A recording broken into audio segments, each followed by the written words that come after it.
ഈ എഞ്ചിനകത്ത് നിക്കാസിൽ കോട്ടിംഗ് എന്ന് പറഞ്ഞ കോട്ടിംഗ് കൊടുത്തിട്ടുണ്ട്. ആ നിക്കാസിൽ കോട്ടിങ്ങിനകത്താണ് ഇതിൻ്റെ പിസ്റ്റൺ വർക്ക് ചെയ്യുന്നത്.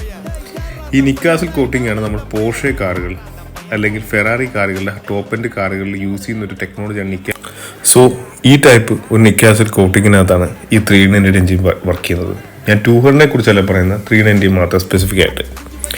ഇങ്ങനെ ഒരു കോട്ടിങ്ങിനകത്ത് വർക്ക് ചെയ്യുമ്പോഴത്തേക്കും ഉള്ള ബെനിഫിറ്റ് എന്ന് പറഞ്ഞാൽ ഇത് മെറ്റൽ സ്ലീവിനേക്കാളും ലൈറ്ററാണ്. പിന്നെ പെട്ടെന്ന് ഹീറ്റ് ഡെസിപ്പേറ്റ് ചെയ്യാൻ പറ്റുന്നു. കാരണം അയൺ സ്ലീവ് ഉണ്ടെങ്കിൽ അയൺ സ്ലീവ് എപ്പോഴും ഹോട്ടായിരിക്കും.